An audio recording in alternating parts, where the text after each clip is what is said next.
Hello and welcome. అందరికీ నమస్కారం. శ్రీ శ్రీ శ్రీ రాజావారు జూన్ 6న మన ముందుకు రాబోతోంది. వేదాక్షర మూవీస్ బ్యానర్పై చింతపల్లి రామారావు గారు ప్రొడ్యూసర్గా, అలాగే శతమానం భవతి డైరెక్టర్ సతీష్ గారు డైరెక్షన్లో, అలాగే నార్ని నితిన్, అలాగే సంపద హీరోయిన్స్గా, రావు రమేష్ గారు ప్రధాన పాత్రలో ఈ సినిమా మన ముందుకు రాబోతుంది. ఆ టీం నాతో ఉన్నారు, పలకరించేద్దాం. హలో అండి, హాయ్, నమస్కారం అందరికీ. సో చాలా కలర్ఫుల్గా ఉంది అండ్ ఈ పోస్టర్ చూడగానే ఏదో పండగ వచ్చినట్టుగా అనిపిస్తుంది జూన్ 6న. యా, సో సతీష్ గారు ముందుగా కంగ్రాచులేషన్స్. శతమానం భవతి లాంటి బ్లాక్ బస్టర్ హిట్ని మా అందరికీ ఈ రోజు కూడా ఒక ఫ్యామిలీ ఎంటర్టైనర్, అందరూ కూర్చొని ఫ్యామిలీ చూడాలి అని అనే సినిమా అంటే ఫస్ట్ ఆప్షన్గా శతమానం భవతి ఉంటుంది. సో ఇప్పుడు రీసెంట్గా కూడా గద్దర్ అవార్డ్స్ని అందుకున్నందుకు కంగ్రాచులేషన్స్ మా తరపు నుంచి. సో ఈసారి మేము కూడా ఎక్స్పెక్ట్ చేస్తున్నాం ఈ పోస్టర్ చూసిన తర్వాత అంతే కలర్ఫుల్గా ఉండబోతుందని చెప్పి. 100% కలర్ఫుల్గా ఉంటుందండి. అంటే సాధారణంగా ఫ్యామిలీ మూవీస్ చాలా తగ్గిపోయినాయి, ఎందుకంటే ఫ్యామిలీస్ థియేటర్స్కి రావట్లేదు. అందుకని కమర్షియల్ సినిమాలు కానీ ఇట్లాంటి థ్రిల్లర్స్ ఇలాంటివి అయితేనే ఎక్కువ యూత్ అట్రాక్ట్ అవుతున్నారు. కానీ ఒక కమర్షియల్ సినిమా విత్ ఫ్యామిలీతో చేస్తే అది ఎంత పే చేస్తుంది అనేది రీసెంట్గా సంక్రాంతికి వస్తున్నాం ప్రూవ్ చేసింది. ఎందుకంటే ఫ్యామిలీ ఆడియన్స్ ఎప్పుడు మేము సినిమాలకు రాము, థియేటర్కి రాము, మేము సినిమాలు చూడము అని ఎప్పుడు వాళ్ళు ఏమీ స్టేట్మెంట్స్ ఇవ్వట్లేదు. వాళ్ళకి కావాల్సిన ఎలిమెంట్స్, వాళ్ళకి కావాల్సిన ఫ్యామిలీ ఎమోషన్స్, ఓ మంచి సాంగ్స్, మంచి విజువల్స్, ప్లెజెంట్గా ఉండే ఒక కథ ఉంటే క్లీన్ ఎంటర్టైన్మెంట్. ఎందుకంటే మీరు ఇందాక మెన్షన్ చేశారు శతమానం భవతి అని. మేము శతమానం భవతి రిలీజ్ చేసినప్పుడు ఒకవైపు ఖైదీ నెంబర్ 150 ఉంది చిరంజీవి గారిది, ఇంకోవైపు బాలకృష్ణ గారి గౌతమిపుత్ర శాతకర్ణి ఉంది. అయినా కూడా మా శతమానం భవతికి ఫ్యామిలీ ఆడియన్స్ అందరూ వచ్చారు, బ్లాక్ బస్టర్ చేశారు. సో మంచి సినిమా, ఫ్యామిలీ అందరూ వచ్చి చూసే ఎంటర్టైన్మెంట్ సినిమా, ఓ ఎమోషన్ ఉంటే డెఫినెట్గా వాళ్ళు వచ్చి ఎంకరేజ్ చేస్తారండి. టీం మొత్తం చాలా కాన్ఫిడెంట్గా ఉన్నాం, ఎందుకంటే ఈ సినిమా డెఫినెట్గా ఫ్యామిలీస్ వచ్చిన వాళ్ళు స్టిల్ ఎండ్ వరకు కూడా ఎంటర్టైన్ అవుతారు, ఎమోషన్ అవుతారు. క్యారెక్టర్స్ అవును మా పక్కింట్లో ఇలాంటి కుర్రాడు ఉన్నాడు అనుకుంటారు, సో మా పక్కింట్లో ఇలాంటి అమ్మాయి ఉంది అనుకుంటారు. సో డెఫినెట్గా టీం అందరం చాలా కాన్ఫిడెంట్గా ఉన్నాం. 100% ఫ్యామిలీస్ అందరూ వచ్చి చూసి ఎంజాయ్ చేసే సినిమా. సో రావు రమేష్ గారు, మిమ్మల్ని పలకరించడం కూడా మాకు చాలా హ్యాపీ. చాలా తక్కువగా ఇంటర్వ్యూస్ కనిపిస్తుంటారు, దాంట్లో నేను కూడా పార్ట్ అవ్వడం, మీతో మాట్లాడడం చాలా సంతోషం. సార్, మీ దగ్గర నుంచి ఇట్లాంటి సీతమ్మ వాకిట్లో ఇట్లా ఫ్యామిలీ ఎంటర్టైనర్స్ చాలా చూసాం. సో మరి ఇది ఎట్లా డిఫరెంట్గా ఉంటుంది? మీరు అన్నట్టు ఆ టైప్లో కొన్ని రోజులుగా అలాంటి డైలాగ్స్ తోటి అలాంటి క్యారెక్టరైజేషన్స్ లేవు. వేగేశ్న సతీష్ గారు ఈ సినిమాలో రాసిన డైలాగ్స్ ఆస్వాదించి చెప్పారంటే ఎంత వాచిపోయినట్టు అయిపోయింది నాకైతే. ఎంత మిస్ అయిపోతున్నాం, ఇలాంటి డైలాగ్స్ లేవు ఇప్పుడు. ఇందాక ఆయన చెప్పినట్టు సినిమా మారుతుంది, అలాంటి అద్భుతమైన డైలాగ్స్ డెప్త్ ఉన్నవి చాలా ఎంటర్టైనింగ్గా రాశారు. జరిగిన షూటింగ్ మేమేదో ఫ్యామిలీ లాగా చేసాం ఆనందంగా, అంటే ఆడియన్స్ రావాలి కానీ అంత ఆనందంగా జరిపింది. సీన్స్ అంత డెప్త్గా చాలా బాగుంటాయి. చాలా నరేష్ గారిది కానీ చాలా క్యారెక్టర్స్, ఈ అమ్మాయి నా కూతురు క్యారెక్టర్ సంపద తెలుగు మాట్లాడి ఎంత బాగా మాట్లాడిందో తన పర్ఫార్మెన్స్ కానీ, ముఖ్యంగా నార్ని నితిన్ చాలా బాగా చేశాడు ఆయన సినిమాలో. నేను అప్పుడే అనుకున్నాను మంచి సక్సెస్లు ఉంటాయి, ఆయనకి ఇది ఉంది హీరోగా, ఆయనకి వరుసగా ఆయనకి హిట్లు పడుతూనే ఉన్నాయి. సో ఇది కూడా చాలా పెద్ద మళ్ళీ ఇంకో హిట్ అతనికి అవుతుంది. మా మధ్య సీన్స్ కానీ మెయిన్గా డైరెక్టర్ గారు రాసిన సీన్స్ నేనైతే చాలా కాలం అయింది అలాంటి డైలాగ్స్ చెప్పి. Thank you sir for once again. ఎందుకంటే ఆయన రైటింగ్ మామూలు రైటింగ్ నాకు తెలుసు. ఇప్పుడు నిన్న కలేజా రిలీజ్ అయింది, ఆ డైలాగ్స్ ఇప్పుడు లేదు సినిమాలో చెప్దామన్నా మనకు అవకాశం లేదు, ఇండస్ట్రీ మారుతుంది. సో ఇది డైరెక్టర్ గారు వేగేశ్న సతీష్ గారు అలాంటి క్యారెక్టరేషన్, నరేష్ గారి క్యారెక్టరు, మా మిస్సెస్ క్యారెక్టర్ చేశారు నిహారిక గారిని కన్నడ, ఆవిడ ఎంత బాగా చేశారు. సో అందరూ ప్రతి ఒక్కరు, ప్రవీణ్ గారి క్యారెక్టరు, ఆనంద్, ప్రభు గారిది, చాలా మంది కాస్టింగ్ అయ్యి బాబు ఇప్పుడు చూస్తుంటే తెలుస్తుంది ఎంత పెద్ద కాస్టింగ్.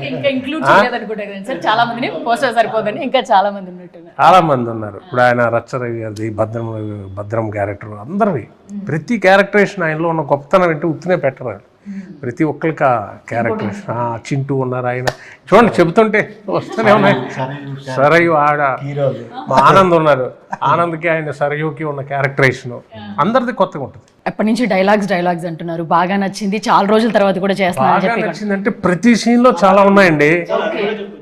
సీనియారిటీ చూసేది సీనియారిటీ అంటే కపిల్ దేవ్ సీనియర్ కదా అని ఇప్పుడు క్రికెట్ టీంలో ఆడించలేం కదా.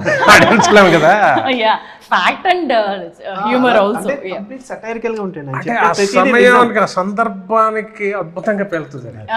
అలాగే అమ్మాయి గురించి పెళ్లి గురించి వైఫ్ అడుగుతుంది, ఏమంటే పెళ్లి చేసాడు అంటే చిదానా పెళ్లి అయిపోయిన అమ్మాయి కళ్ళ ముందు ఉంటుంది కదా అంటే సమస్యను కళ్ళ ముందు ఉంచుకోవడమే. చాలా చాలా డెప్త్తో జీవితంతో ఉంటూనే సటైరికల్గా అసలు ఇదేని కాదండి, దీన్ని మించిపోయినవి చాలా ఉన్నాయి. అంటే ఎక్కువ చెప్పాను అది నాకు.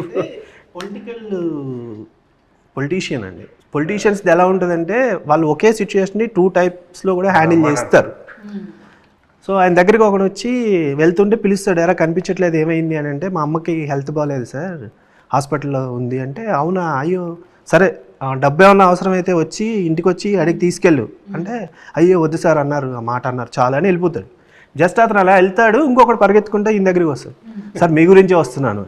ఏంట్రా? అదే అమ్మకి బాగాలేదండి హాస్పిటల్లో ఉందంటే, అవునా సరే ఫోన్ చేసి చెప్తాను రాజమండ్రి పెద్ద హాస్పిటల్ తీసుకెళ్ళు వాళ్ళు చూసుకుంటారు అంటే, సరేనండి అని వెళ్ళిపోతాడు. అసిస్టెంట్ అడుగుతాడు, సార్ ఇద్దరిది ఒకటే సమస్య, వాడికి డబ్బులు ఇస్తానన్నారు, వీడికేమో జస్ట్ ఫోన్ చేసి చెప్పేస్తానన్నారు. ఎందుకు సార్ అంటే వీడికి ఆత్మాభిమానం ఎక్కువ, డబ్బులు ఇస్తానన్నా తీసుకోడు, వాడికి అవసరాలు ఎక్కువ. డబ్బులు ఇస్తానన్నాను అనుకో మొత్తం మన దగ్గరే మొత్తం లాగేస్తాడు. అంటే మీరు రాజకీయాలు బాగా నేర్చేసుకున్నారండి, అలాంటివి చదవకపోతే జనం మనల్ని దేకించేస్తారు. అంటే ఒక క్యారెక్టరైజేషను ఆయన అందాకన్నారు బాగా రాశారు అని, ఒక ఆర్టిస్ట్ ఈ క్యారెక్టర్ చేస్తున్నారు అన్నప్పుడు అది ఆయన నోట్లోంచి ఇలాంటి డైలాగ్స్ వస్తే బాగుంటుంది అన్నప్పుడే ఏ రైటర్ కన్నా పెన్ను కదులుతుంది. ఎందుకంటే నాకు ఇందులో ఆయన ఇందాక చెప్పినట్టు ఒక హైలైట్ ఏంటంటే రావు గోపాలరావు గారు అంటే మేము కాలేజీలో చదువుతున్నప్పుడు పిచ్చి. యమగోళ డైలాగ్స్ అవ్వచ్చండి, ముత్యాలు, ఆయన టైమింగ్ వేరు, ఆయన టైమింగ్ ఈయనకు ఉంది. నా అదృష్టం ఏంటంటే వీళ్ళిద్దరిని ఒకే స్క్రీన్లో చూపించే అవకాశం లేదు, కానీ నేను ఒక సీన్ అలా డిజైన్ చేసుకుని వీళ్ళిద్దరూ ఒకే సీన్లో ఉంటారు. ఆయన టీవీలో ఉంటారు, ఈయనేమో ఆ టీవీ చూస్తూ మధ్యలో సమస్య జరుగుతుంది, మధ్యలో సమస్య జరుగుతుంది. సర్ప్రైజ్ మూమెంట్ అండి. ప్లస్ ఆయన కనెక్ట్ చేసిన, అదే నేను చెప్పాను, చేస్తుంటే కనెక్ట్ చేసిన విధానం అది సిచ్యువేషనల్గా ఉంటుంది. రాయాలని రాసినట్టు ఉండదు సీను, కోరుండి ఒక డైలాగ్ కోసం సీన్ రాయరు ఆయన, ఆ సిచ్యువేషన్ ఇమిడియట్గా రాయడం అది చాలా మెచ్యూరిటీ నా ఫీలింగ్. ఇప్పుడు అది చెప్పాలంటే అది చూస్తే ఆశ్చర్యించచ్చు. యమగోళలో కూతురు సమస్య జరుగుతుంటుంది, కోసం అంతగానే కదా పతివ్రత క్వాలిఫికేషన్స్కి ఏమి ఇది నాన్నగారిది అక్కడ జరుగుతుంటుంది, ఇక్కడ ఇదే మ్యాటర్ ఇక్కడ చెప్పి ఇదే అది నా హానర్ అన్నమాట నాన్నగారితో. చూడండి ఒకప్పుడు రావు గోపాలరావు అబ్బాయి ఏంటా ఏం చేస్తావు నువ్వు అంటే ఇంటిలో పారిపోయి ఉండే ఎవరైనా వస్తే భయానికి, సీతం వాకిట్లో ఉంటుంది అది. ఇలా ఏం చేస్తున్నావు అంటే ప్రతి వాళ్ళకి వస్తుంది ఆ సమస్య, ఏం చేస్తున్నావు అని అడుగుతారు ఫస్ట్. ఏం చేస్తున్నావు అంటే ప్రతి వాడికి ఒక గ్యాప్ ఉంటుంది ఒక పీరియడ్లో, చెప్పలేము అది. అందులో ఈ ఫీల్డ్లో సక్సెస్ అయితే కానీ జనం చెప్పాలి, సార్ ఈ క్యారెక్టర్ బాగుంది సార్ అని. నన్ను చూసారా సినిమాలో మనం చెప్పుకుంటున్నాం అంటే ఎక్కడ అందులో ఉన్నావా అంటే మనం ఇంకా ఇందులో రిజిస్టర్ అవ్వలేదు, 20 ఏళ్ళైనా 30 ఏళ్ళైనా. వాళ్ళు చెప్పేది వాళ్ళు ఇచ్చే గౌరవం ఇస్తేనే ఇండస్ట్రీలో మనం ఉన్నట్టు. సో అలాంటి ఓ పరిస్థితుల్లో మనం ఏంట్రా రావు గోపాలరావు అబ్బాయిగా ఏం చేస్తాను, వాళ్ళ నాన్నగారి డైలాగ్కి యమగోళ ఆయన పెట్టి మధ్యలో నేను యాక్ట్ చేస్తూ అది ఒక గొప్ప అనుభూతి. ఆ ఫీల్ నాకు డైరెక్టర్ గారు కనెక్షన్ అనేది చాలా బాగుంది. అంటే సిచ్యువేషన్ సేమే, అది ఆయన ఎప్పుడో యమగోళలో 79, 78లో చేసిన సినిమా, దాన్ని మేము దీనికి ఇప్పటికీ కనెక్ట్ చేసాం.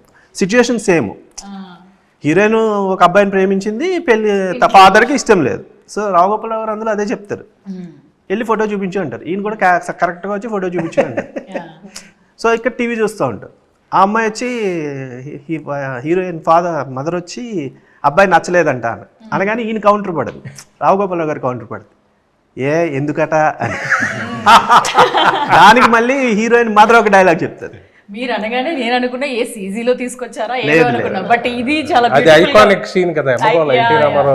అది అసలు అంటే థియేటర్లో బాగా ఎంజాయ్ చేస్తారండి, దానికి దీనికి కనెక్షన్. ప్లస్ మామూలుగా వేరే ఆర్టిస్ట్ చేస్తే కనెక్ట్ అవ్వడం వేరు, తండ్రి కొడుకులు కదా, సేమ్ టైమింగ్ చెప్పడం కానీ. కానీ అదొక అద్భుతమైన జర్నీ సార్. నేను స్టార్ట్ చేసి అవి చేయడం ఆ సీన్ చేయడం మనం సొంతంగా సంపాదించుకున్న గౌరవం అది. అది ఎప్పుడు వచ్చింది, ఎన్నేళ్ల తర్వాత వచ్చింది. నేను ఇందాక మీరు అన్నట్లు మీ గురించి వచ్చే ముందు చూస్తూ ఉంటే డీటెయిల్స్ అంతా ఫస్ట్ సినిమా అప్పుడు డైలాగ్సే లేకుండా ఒక మూవీలో సైలెంట్గా ఉంటే తర్వాత చాలా కాలం పాటు పాత్రలు రాలేదు అనేసి అది చదువుతూ వచ్చాను అది. సో అక్కడి నుంచి ఈ జర్నీ ఇన్ని వందల పాత్రలు చేసుకుంటా రావడం, ఒక ఐకానిక్ పర్సనాలిటీగా తెలుగు ఇండస్ట్రీలో నిలబడడం అనేది నిజంగా డైరెక్టర్స్ ఇచ్చారు అప్పుడు వాళ్ళ అలాంటి రైటింగ్ అప్పుడు జరిగింది. ఇప్పుడు వేరే ఆయన అన్నట్టు చాలా మారింది కదా సార్, అలా మారిపోయింది. వైలెన్స్ బేస్డ్కి వెళ్ళి అంటే ఇండస్ట్రీ మరి ఇవాళ మార్పు తగ్గట్టు వెళ్ళాలి, అవి దూరం అయిపోతున్నాం వాటికి. సో లక్కీగా నేను ఆ సమయంలో చేయడం జరిగింది, అది అదృష్టంగా భావిస్తున్నాను.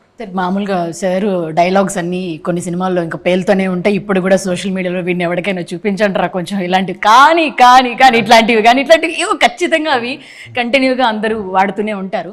సో అట్లా ఈ క్యారెక్టరైజేషన్ కూడా అట్లనే బిల్డ్ రాసినట్టుగా అనిపిస్తుంది. ఇది ఒక డైలాగ్ ఏదో పర్టికులర్గా సినిమా మొత్తం ఒకటే ట్రావెల్ చేయటం, తర్వాత దాన్ని బయట యూజ్ చేయడం అలా ఉండదండి.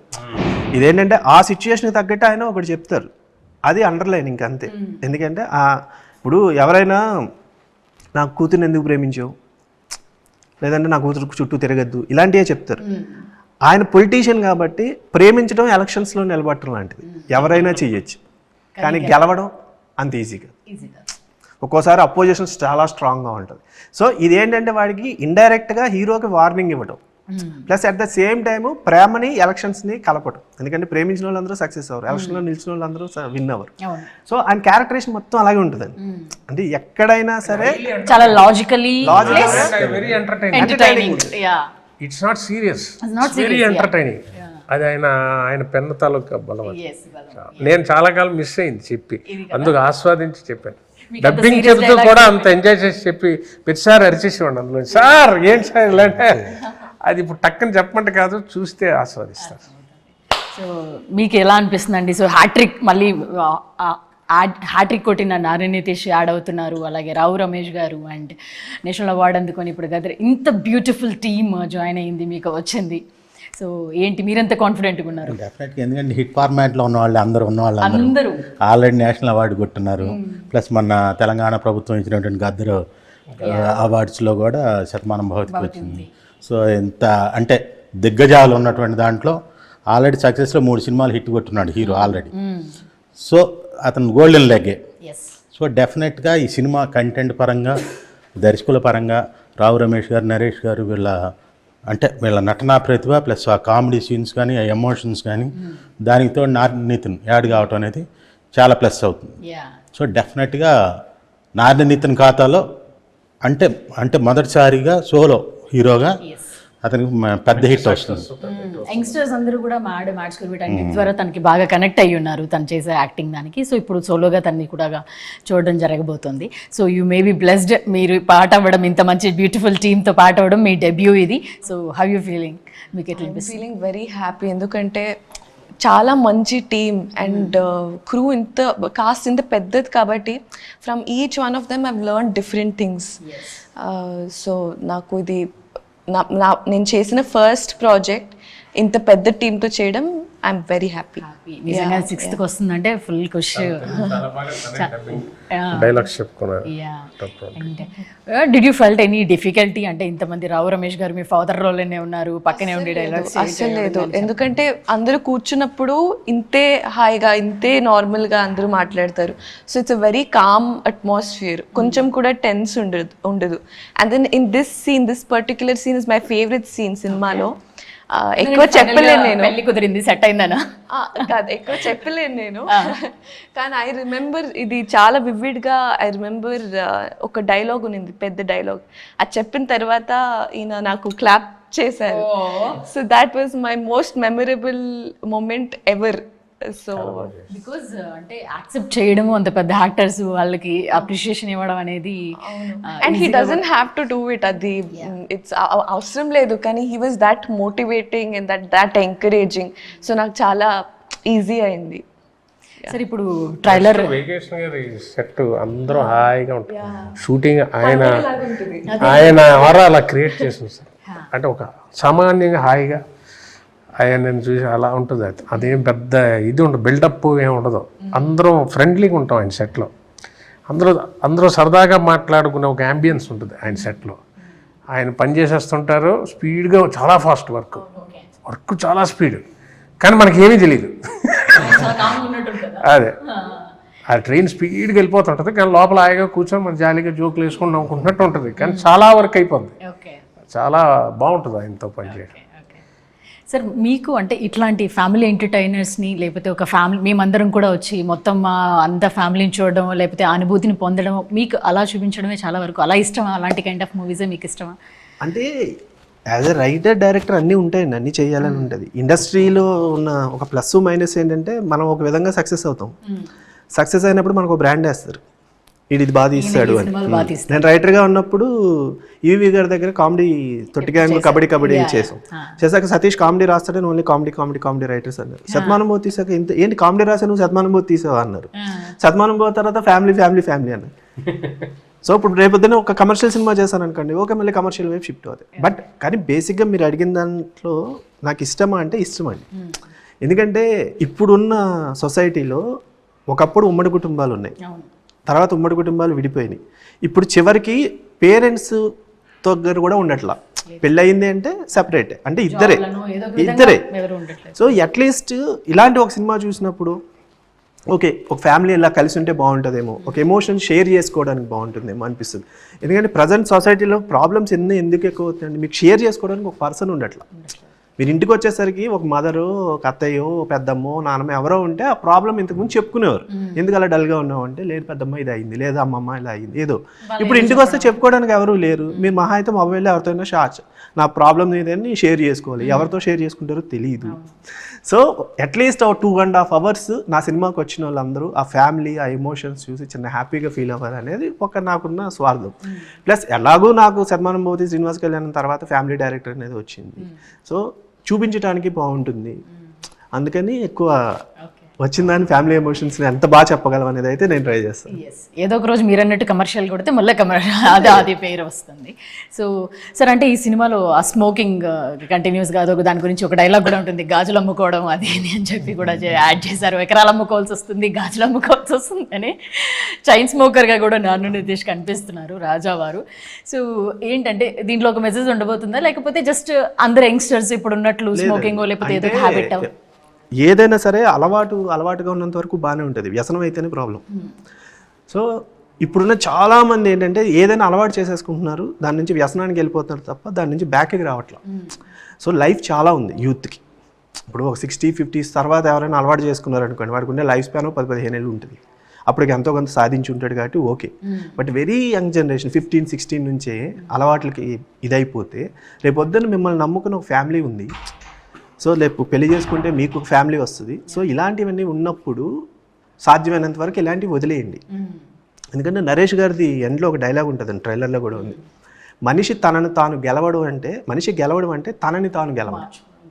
అంటే ఇప్పుడు మనకున్న దాని నుంచి మనం మార్చుకుంటేనే కదా మనం గెలిచినట్టు. నాకు ఒక అలవాటు ఉంది, నేను దాన్నే పట్టుకుని ఉంటే అలవాటు చేతిలో నేనుంటా. ఒక్కసారి నేను అలవాటు వదిలేసాను అంటే నా చేతిలో నేనుంటా. సో మీ చేతిలో మీరు ఉంటారా, అలవాటు చేతిలో మీరు ఉంటారా, అది తెలుసుకోండి అని చెప్పేది. అలాగని ఇదేదో మొత్తం స్పీచ్లు పట్టుకుని సిగరెట్లు మానేయండి అది కాదండి. ఎంటర్టైనింగ్గా చెప్తూ ఎమోషన్ తెలియజేసేలా. ఎందుకంటే ఒక సీన్ ఉంటుంది హీరోకి, చాలా బాగా చేస్తారు. అంటే నితిన్ ఫస్ట్ అనుకున్నప్పుడు యాజ్ అ డైరెక్టర్ ఎక్కడో చిన్న ఉంటుందండి, హీరోతో వెళ్తున్నాము, కొత్త హీరో, యాక్షన్ సీక్వెన్స్లు, సాంగ్స్ ఇలాంటివి చేసేస్తారు. సాధారణంగా అవి ప్రిపేర్ అయి ఉంటారు, నేర్చుకుంటారు. కాబట్టి ఒక ఎమోషన్ సీన్ చేయడం అంటే, ఎమోషన్ సీన్ చేస్తే ఏమవుతుందంటే థియేటర్లో ఆ ఆర్టిస్ట్కి మనం కనెక్ట్ అవ్వకపోతే నవ్వేస్తారు. ఇప్పుడు రావు రమేష్ గారు ఏదైనా ఒక ఫీల్ చెప్తుంటే మనకి ఎందుకు ఆ ఫీల్ వస్తుందంటే ఆ ఫీల్ మనం కూడా అనుభవిస్తుంటాం అయ్యో అని. ఇప్పుడు ఆ చేసే ఆర్టిస్ట్ అది చేయలేదనుకోండి, మనం కనెక్ట్ అవ్వం. ఎమోషన్ కనెక్ట్ అవ్వకపోతే డెఫినెట్గా నవ్వేస్తారు థియేటర్లో. సో నాకు ఎక్కడ చిన్న ఇది ఉండేది టెన్షన్, ఎట్లా చేస్తాడు క్లైమాక్స్ పెద్ద ఈ సీక్వెన్స్ ఉంటుంది. ఎందుకంటే ఫాదర్తో మాట్లాడాలి, ఫాదర్ దగ్గర నుంచి మాట్లాడి మళ్ళీ రావు రమేష్ గారి దగ్గర వచ్చి మాట్లాడాలి. హెవీ మ్యాటరు, అంటే సీనియర్ హీరోలు అయితే ఈజీగా చేయగలిగేంత స్టఫ్ ఉన్న సీన్ చాలా బాగా చేశాడు, చాలా బాగా చేస్తాడు. అంటే ఇప్పుడు మనం రాసిందైనా ఏదైనా ఎవరైతే ఆర్టిస్టులు ఉన్నారో వాళ్ళు చెయ్యగలిగితే అది డెఫినెట్గా నెక్స్ట్ లెవెల్ ఉంటుందండి. ఇందాక సంపద చెప్పింది ఇంటర్వెల్స్ ఒక సీక్వెన్స్ అని, సేమ్. ఎందుకంటే ఇప్పుడు తెలుగు అమ్మాయిలు నేను కొంతమందిని హీరోయిన్గా ఒక్కొక్కసారి పెట్టుకోగలుగుతాను, ఒకసారి పెట్టుకోలేకపోతున్నాను. ఈ అమ్మాయిని పెట్టుకున్న తర్వాత నా టెన్షన్ మిగతా సినిమాలో లాగా జస్ట్ వచ్చి సాంగ్ ముందు హీరో దగ్గరికి కలిసింది, హీరోయిన్ ఇద్దరు చూసుకున్నారు, ఇమాజినేషన్లో సాంగ్ సెటప్ స్క్రిప్ట్ కాదు, వెళ్ళిపోయింది. ఇది ఆ స్క్రిప్ట్ కాదు. వెరీ బిగినింగ్ నుంచి హీరోయిన్కి చాలా ఇంపార్టెంట్ క్యారెక్టర్ ఉంటుంది, హీరోయిన్ మార్చాలని ట్రై చేస్తుంది. అలాగే ఫాదర్కి ఏదైనా వస్తే, ఫాదర్తో ఇష్యూ వస్తే మాట్లాడగలుగుతుంది ధైర్యంగా, ఇండిపెండెంట్ ఉన్న జాబ్ చేస్తుంటుంది. సో ఇంటర్వెల్కి అది సేమ్ క్లైమాక్స్ ఎలా అయితే నితిన్కి ఒక పెద్ద ఇదో అలాగే ఈ అమ్మాయికి. సో తను చాలా బాగా చేస్తుంది, నరేష్ గారు. ఇంకా మిగతా ఆర్టిస్టులు ఏం చెప్పట్లేదు, అందరూ ప్రూవ్డ్ కదా. సో సార్ ఈ సినిమాలో అదే ఒక మంచి లవ్ స్టోరీ కనిపిస్తుంది, బ్యూటిఫుల్ లవ్ స్టోరీ కనిపిస్తుంది. అండ్ అలాగే నితిన్ కూడా ఇంతవరకు ఇంత యాక్షన్ దాంట్లో కూడా మనకి కనిపించలేదు. అంటే ట్రైలర్లో చూసిన ఫైట్స్ కానీ, యాక్షన్ కానీ, దాని బ్యాక్గ్రౌండ్ స్కోర్ కానీ చాలా బాగా అనిపించాయి మాకు. సో ఈ సినిమా ఒక లవ్ స్టోరీయా, లేకపోతే ఒక ఫ్యామిలీ ఎంటర్టైనరా, ఇంకొకటి ఏంటి, ఒక యాక్షనా ఏంటి? ఇది కంప్లీట్ మన తెలుగు ఫుడ్ అండి. ఓకే. అంటే యాక్షన్ కూడా ఏదో యాక్షన్ ఉండాలి కాబట్టి యాక్షన్ అలా ఉండదు. 2 యాక్షన్ సీక్వెన్స్లు ఉంటాయి, 2 కూడా అద్భుతంగా ఉంటాయి. సో లవ్ స్టోరీ ఎంతవరకు అవసరమో అంతవరకు ఉంటుంది. ఒక జర్నీ, ఒక విలేజ్లో ఉండే ఒక సిగరెట్ అలవాటు ఉన్న ఒక కుర్రాడు తనను తాను ఎలా మార్చుకున్నాడనే ఒక జర్నీ. ఈ జర్నీలో తనకి ఫ్రెండ్స్ వైపు నుంచి ఎలాంటి సపోర్ట్ వచ్చింది, సో ఆపోజిట్లో ఉన్న వాళ్ళు ఎలాంటి హర్డిల్స్ క్రియేట్ చేశారు. సో అట్లా స్మూత్గా ఉండే ఒక స్టోరీ. పర్టికులర్గా ఇది లవ్ స్టోరీ కాబట్టి లవ్ స్టోరీలో యాక్షన్ ఉండాలను, లేదా యాక్షన్ ఉంటే మాస్ ఆడియన్స్ అలా కాదు. సో ప్రతిదానికి ఒక లింక్ ఉంది. సో అట్లా డిజైన్ చేసిన స్క్రిప్ట్. సబిత, మీకు ఈ టీం అందరితో కూడా జాయిన్ అవ్వడం, వర్కింగ్ ఎక్స్పీరియన్స్ కానీ ఎట్లా అనిపించింది, ఏంటి? లైక్ ఐ టోల్డ్ యూ, పండగ రోజు చాలా మంది ఉండేవారు. So 1 it's a learning experience, and 2 ఎలా అంటే సార్ చెప్పినట్టు ఇట్ వాజ్ లైక్ కూర్చొని అందరూ మాట్లాడుకుంటున్నాం అలానే ఉండేది, కానీ a lot of work would have happened ఆ గ్యాప్ లోనే. ఎలా ఇప్పుడు కూడా తెలియదు నాకు. సో అలానే ఉండేది. ఇట్ వాజ్ అంటే ఇట్ వాజ్ నాయిసీ సెట్ అన్నమాట, చాలా మంది ఉండేవారు. It was like that. Yeah, sweet noise. సరే, వాళ్ళు అంటే you want to create that kind of ambience to the artist, by that వాళ్ళు మంచిగా బాగా అనేదా, లేకపోతే ఎలా? లేదండి, బేసిక్గా ఏమవుతుందంటే ఇప్పుడు మీరు యాంకర్, మీరు మమ్మల్ని క్వశ్చన్స్ చేస్తున్నారు. మీరు ఇంటి దగ్గర నుంచి బయలుదేరినప్పుడు లేదు కిందకు వచ్చినప్పుడు ఎందుకు లేట్గా వచ్చారనో ఏదైనా అన్నాం అనుకోండి, మీకు అది లోపల ఉంటుంది, అది మీ ఫేస్లో తెలుస్తుంటుంది. సో ఇప్పుడు మిమ్మల్ని షూట్ చేసిన కెమెరామెన్ కెమెరా బ్యాక్ ఉన్నారు. సో ఆయనకి సేమ్ క్వశ్చన్ మేము వేసినా, ఆయనకి ఇరిటేషన్ ఉన్నా, ఆయనకి ఆ ఫేస్లో అది ఉన్నా మనకు కనబడదు. ఎందుకు? ఆయన బిహైండ్ ద కెమెరా ఉన్నారు. ఆర్టిస్ట్ అనేవారు ఆన్ స్క్రీన్ కనిపిస్తూ ఉంటారు. సెట్లో డైరెక్టరు మాకుండే డిస్టర్బెన్స్లో వాళ్ళకి మీద మేము పెట్టామనుకోండి, ఎక్కడో తెలియకుండా వాళ్ళు కంఫర్ట్గా ఉండరు. అది నాకు షార్ట్కి వచ్చినప్పుడు తెలిసిపోతూ ఉంటుంది. అందుకని నా సెట్లో ఎప్పుడు అరుపులు గోల ఏమి ఉండదు. 1, 2 నావన్నీ అవుట్డోర్లోనే ఎక్కువ షూట్ చేస్తాం.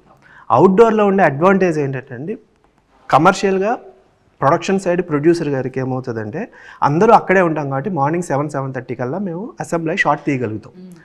అదే మీకు ఇక్కడ సిటీలో ఉందనుకోండి, అందరూ వచ్చేసరికి టైం పడుతుంది. అది ప్రొడక్షన్ సైడ్ కాస్ట్ పెరగడానికి రీజన్ అవుతుంది. 2 ఆర్టిస్టుల కంఫర్ట్ ఎలా ఉంటుందంటే, ఇప్పుడు ఇక్కడ ప్యాకప్ చెప్పామనుకోండి, ఎవరింటికి వాళ్ళు వెళ్ళిపోతారు.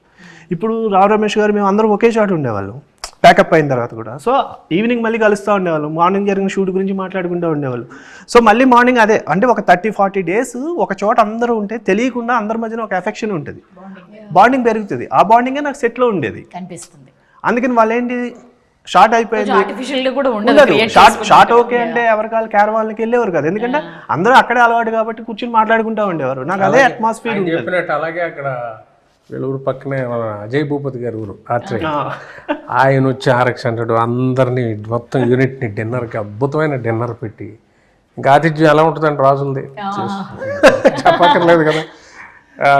వాళ్ళు ఇంకా ఆ రోజు అందరం యూనిట్ అందరం వెళ్ళి సరదాగా, అదొక మంచి అనుభూతి అండి. శ్రీ రాజా గారు చాలా మంచి.